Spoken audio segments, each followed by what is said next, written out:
Giro de notícias chegando e a gente fala nesse vídeo aqui sobre a tier list que o Sport TV fez e colocou a gente no topo. Para entender melhor todo o debate e análise, de fato os comentaristas têm achado interessante essa montagem de elenco do Fluminense. Eu vou opinar um pouquinho sobre isso aqui também.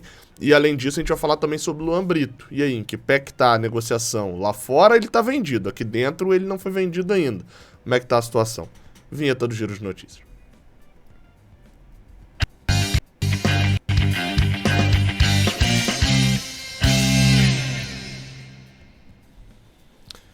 Seja bem-vindo, você guerreira de todo o Brasil, de todo mundo. Aqui é o canal Raiz Tricolor, eu sou Gabriel Amaral, eu sou jornalista por formação e sou tricolor de coração. Deixe seu like aqui embaixo, se inscreva e compartilhe esse vídeo, além de comentar também.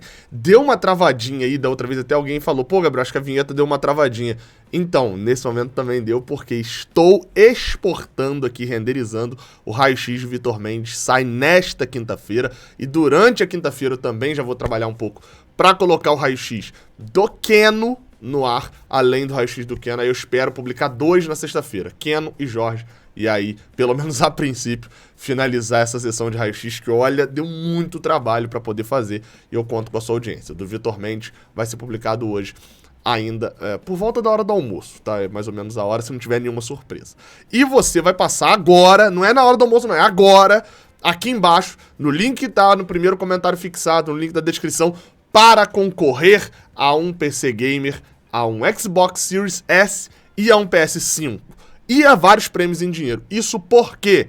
Porque na Bet7k basta você usar o link que tá aqui embaixo na descrição, fazer um cadastro e colocar uma aposta de R$57. Tem que ser exatamente R$57. Daí você passa a estar concorrendo. E eu torço muito para que um espectador aqui do canal ganhe esse prêmio, tire uma foto com a camisa do Flusão e mande para cá.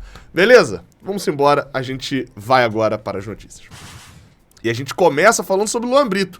Uma notícia do Vitor Lessa. Ele deu lá no canal do Lessa sobre a negociação entre o Porto e o Fluminense. Bem, o que se mostra é que essa negociação vai virar Mulheres Apaixonadas, não?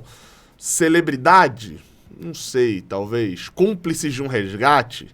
Sei lá, fui pra vários lugares aí diferentes, mas fato é que vai virar uma novela essa negociação entre Porto e Fluminense. Isso porque, segundo o Vitor Lessa, a negociação travou.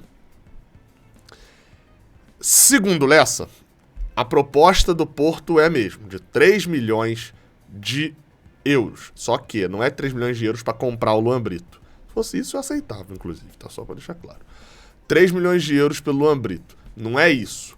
A proposta do Porto é, eu quero ele emprestado, você não vai usar ele mesmo, ele já não tem mais idade para jogar campeonato de base nenhuma, não tem mais sub-23, quero ele emprestado de graça, e se eu achar bom, no meio do ano que vem, eu compro por 3 milhões de euros.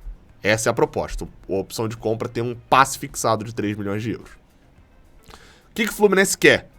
O Fluminense quer que, e só negocia, segundo o Lessa, se colocar essa opção de compra em 4,5 milhões de euros. Seria uma diferença de mais ou menos 10 milhões de reais. Sai de 16 para 25. Mais ou menos 9, 10 milhões de reais. O Fluminense aceita emprestar de graça. E esse, pra mim, é o grande problema. Eu acho que o Luan Brito, de fato, até agora, ele não tem um valor alto. Acho que se o Porto vem com 3 milhões de euros, eu topava vendê-lo agora mesmo. Mas o empréstimo de graça, com a opção de compra de 3 milhões, ela é ruim porque o Fluminense perde nos dois sentidos. Porque a gente fica com o risco todo na nossa mão. A gente só se dá bem se o Porto for otário. Por quê? Porque se ele jogar bem e o Porto comprar, a gente vendeu por 3 milhões de dólares um cara que já jogou bem na Europa. E se ele jogar mal e o Porto não comprar, a gente vai receber um jogador com 1 ano e meio a mais, né, já de idade, e já com, entre aspas, um fracasso na Europa. Então, assim, a gente vai ter que esperar que o Porto seja otário, que ele jogue mal e o Porto compre, e a gente ganhou bastante dinheiro com um cara que não valia isso, ou o inverso, que ele jogue bem e o Porto não compre. E a gente recebe um ótimo jogador aqui no Brasil de novo. É complicado, porque também por aqui, o Fernando Diniz não sinaliza com a utilização de Luan Brito. O contrato do Alexandre Jesus foi renovado, e a gente já ouviu falar algumas vezes que o Fernando Diniz gosta do Alexandre Jesus. Não é o Luan Brito a primeira opção, inclusive na base. Ele chegou a ser em algum momento e tal, mas foi mais reserva do que titular nas disputas de posição com os seus concorrentes ali, John Kennedy e João Neto, né, que regulam a idade com ele. Normalmente ele não era o titular, mas faz muitos gols, tem qualidade. Ficando por aqui, se Fernando Diniz não aproveitá-lo, ele vai ficar escanteado, vai ser emprestado para algum time do Brasil. Acho que isso que complica na negociação. Sobre o Luan Brito, o que eu acharia interessante? O Porto pagar alguma coisa por esse empréstimo. Nem que seja 500 mil euros. Ó, você não tá aceitando 4 milhões e meio lá de cláusula de compra, que é o que a gente quer? Vamos então no seguinte, 4 milhões, só que você me dá meio milhão agora. Fechado? E aí fica com meio milhão de euros pelo empréstimo. Se eles quiserem comprar, eles compram por 3,5. Mas eu acharia interessante o Fluminense pelo menos receber alguma coisa por esse empréstimo agora, para garantir que mesmo se ele dê errado lá e volte para cá, o Fluminense tenha recebido alguma coisa. Mas é complicado, não é uma negociação simples. Vamos ver como é que vai ser essa transação aí com o Porto. O Fluminense é irredutível de não aceitar os 3. O Porto, até então, lá fora, inclusive, se fala que o Fluminense já aceitou os 3. Então, não sei como é que está sendo essa negociação aí nos seus meandros. Vamos para outro tema. E o outro tema, na verdade, é sobre o Redação Sport TV, Seleção Sport TV, que fez uma lista, a famosa tier list, com os times do Brasil e o que eles almejam para essa temporada. Eu vou botar aí na tela a tier list, depois eu vou botar a parte da discussão deles que interessa e importa para o Fluminense. Tá aí, ó, na tela para você que tá vendo. Eu vou listar aqui, até porque queria mandar um abraço aqui para Samela Cristo, que é uma ouvinte aqui do canal, e dá para falar especificamente ouvinte, porque a Samela, ela é PCD, né, pessoa com deficiência visual, e ela me fez um pedido lá no Twitter para poder descrever o cenário, enfim, eu descrevi lá em texto também para ela, mas fica aí uma descrição também para todas as pessoas. Eu sempre tento recepcionar isso, nunca consegui solucionar o problema das pessoas com deficiência auditiva, né, que precisavam da legenda, mas o YouTube tem feito isso de uma qualidade inacreditável. Se você apertar em legenda aqui, ele legenda automático, é quase perfeito. Mas para as pessoas com deficiência visual que quiserem, né, pelo menos imaginar legal como é o meu cenário, a pessoa que de repente não sabe como eu sou, né? Sou alto, forte, tenho um bíceps... Não, sacanagem, não sou assim não.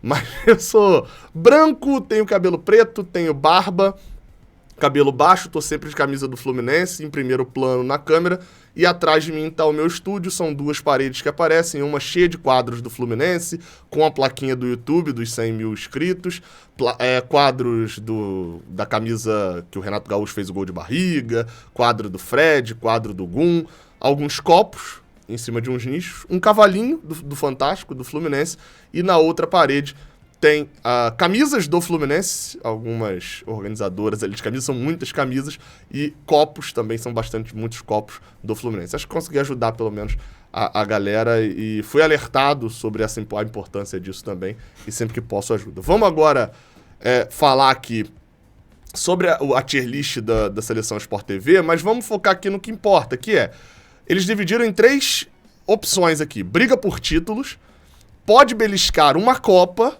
ou seja, não vai... Brasileirão são os mais fortes e tal, pode ser que pinte alguma coisa. E, no máximo, vão ganhar um estadual.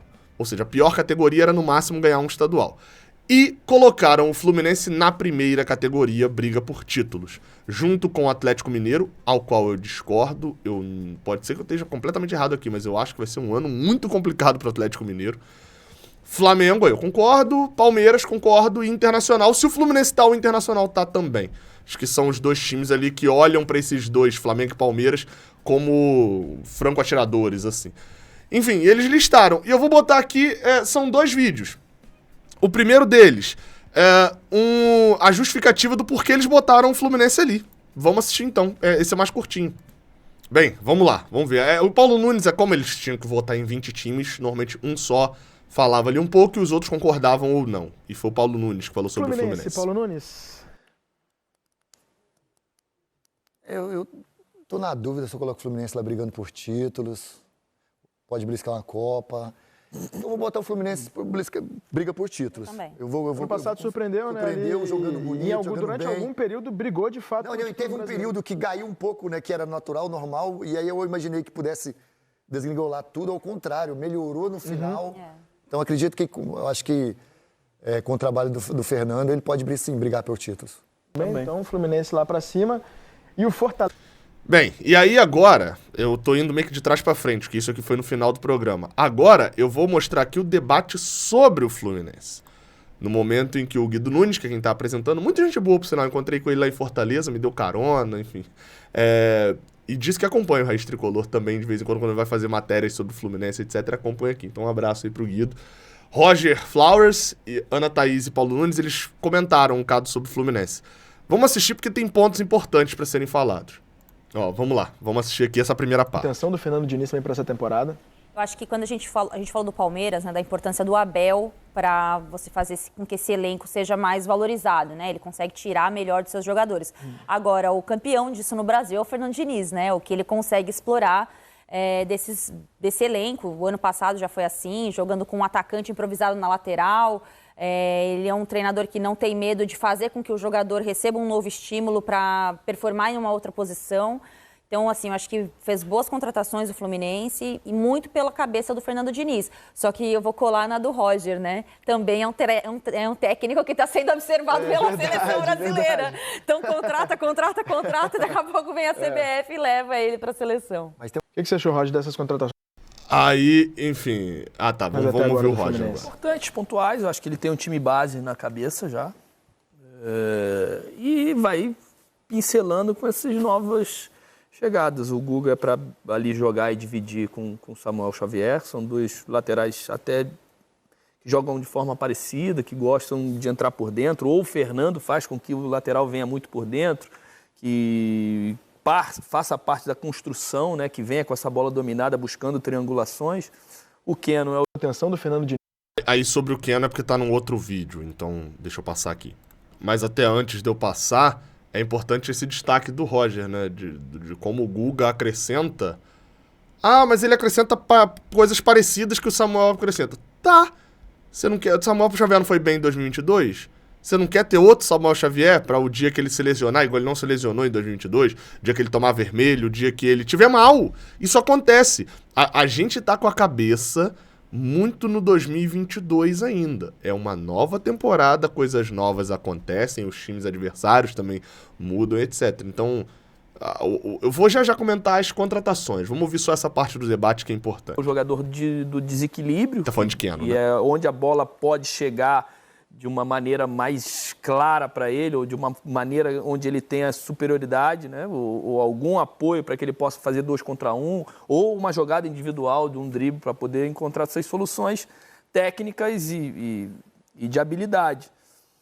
Mas é isso, entender o Fernando. Eu sou amigo dele, joguei com ele, aprendi muita coisa com ele, absorvendo ele do meu lado ali como atleta. E depois enxergando, acho que ele tem um futuro brilhante como treinador, pode sim ser o treinador da seleção brasileira, mas já tem algumas situações de relacionamento, principalmente quando tem um desgaste de vestiário, que tomara que ele também esteja evoluindo nesse sentido, porque isso só vai fazer bem para ele. E eu acho que a permanência dele no Fluminense, eu acho que pode tirar a prova dessa questão. Ele ter uma sequência de longo prazo e do pessoal de fora, né? De quem enxerga de fora, que não está no dia a dia, que tem alguma imagem dele de ter dificuldade de relacionamento num trabalho a longo prazo, ele pode quebrar isso. Então essa temporada eu acho que é importante para ele também, para ele se consolidar como um dos grandes treinadores do futebol brasileiro. Importante o que o Roger Flores está falando por um motivo, eu concordo, que é pros de fora. Os do Fluminense sabem que foi o elenco que pediu, sabem que ele ganha a torcida, até com decisões mais... como é que eu vou dizer assim? Que vão de encontro à opinião da torcida e que não deveriam, novamente falo aqui sobre a situação divina, não deveriam ter sido expostas. a torcida dessa maneira, eu vi muita gente na repercussão ali sobre a situação de Vina falando, cara, beleza, o Diniz pensou dessa forma, ele pode pensar diferente de mim, e se ele tiver errado também, beleza, ele sabe muito mais do que eu e ele errou nessa, mas ele vai acertar muito, enfim, existe uma confiança ali com o Fernando Diniz. Pro externo não, tá? Essa imagem do Diniz não consegue ter trabalho longo, perde vestiário, confusão, ela é muito forte. Eu acho que é muito atribuída ainda ao caso do São Paulo e a proporção que o São Paulo toma. Mas, porque Santos e Vasco foram trabalhos bem curtos. Mas, enfim, acho que é importante pro Diniz, sim, ter um bom trabalho em 2023, nem que seja... É aquele negócio, falta o título, tá. Que seja o título carioca e os outros a gente fazer campanhas parecidas com o que a gente fez no ano passado, tirando o fracasso da Libertadores. Acho que já é um ganho para Fernando Diniz. Acho que capacidade ele já mostrou. E em trabalhos pontuais, eu acho que agora com essa permanência de 2 temporadas, se ele conseguir fazer com que o Fluminense pelo menos mantenha o nível de apresentação que ele apresentou no ano passado, eu acho que ele se torna, sem dúvida nenhuma, um dos grandes nomes para aí sim assumir uma seleção brasileira. Estou com o Roger. O Fluminense não tinha um jogador como tinha e perdeu, né, que era o Luiz Henrique, Sim. Que jogava pelo lado direito. Agora você tem o Keno. O Keno em grande forma e no potencial físico que ele tem, e com certeza o Diniz vai trazer isso para o Keno, porque é um jogador diferenciado, o jogador não perde, né, a sua capacidade, a sua qualidade. Ele vai potencializar mais o Keno, né? Porque o Diniz tem uma maneira de jogar, né? Trabalhando com aproximação, com troca de passes, mas gosta muito de jogo de velocidade. E o Keno vai dar isso aí. O Fluminense não tinha esse jogador, né? Tinha o Matheus... Também já saiu, mas não o era... mais parecido era o Luiz Henrique. Exatamente. E o Fluminense sofreu demais quando o Luiz Henrique saiu. Uma falta de... Falei bastante isso aqui. Não acho que sofreu demais, mas o Diniz teve que mudar a forma de jogo. Até porque foi uma fase que a gente estava vencendo direto. Mas teve que mudar a forma de jogo. Ele não tinha um jogador igual o Luiz Henrique no elenco. E ele falou isso em uma coletiva, acho. Esse jogador. Então, eu acredito que o Fluminense ganha em relação a isso. O meu único ponto nessa questão é como vai se manter, e eu tô com o Roger, eu penso muito nisso. Eu acho que esse segundo ano, essa segunda temporada do Diniz, vai mostrar realmente o seu potencial de trabalho, né? Que está todo mundo observando. Todo mundo sabe que ele é um dos melhores treinadores aqui, né? Principalmente de conteúdo, de trabalhos, né, com bola. Agora tem que ter uma sequência. E essa sequência, com certeza, é essa segunda temporada. Bem, encerrada aqui essa parte, eu concordo, acho interessante, gosto do debate do Seleção, até gosto mais do Redação, mas gosto do Seleção Sport TV também. E gosto de ver como os comentaristas estão vendo o Fluminense.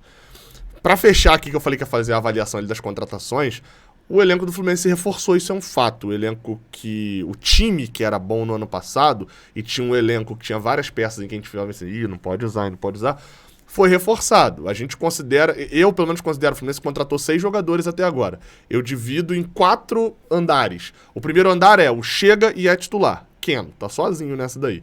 O segundo andar que é reserva e vai brigar por vaga. Guga e Lima, considero esses 2. O terceiro andar é o seguinte, é reserva, que é Vitor Mendes. É isso, ele é reserva, se jogar ok, se não jogar... E o quarto andar, que é uma aposta que talvez nem jogue nesse ano, que é Vitor Eudes e Giovani. O que a gente perdeu? A gente perdeu um reserva, que era igual ao Vitor Mendes, que era o David Duarte, então 6 por meia dúzia, e a gente perdeu um reserva que atuava bastante, que era Natan, que a gente pode até colocar ali por Lima, ali na quantidade de atuações.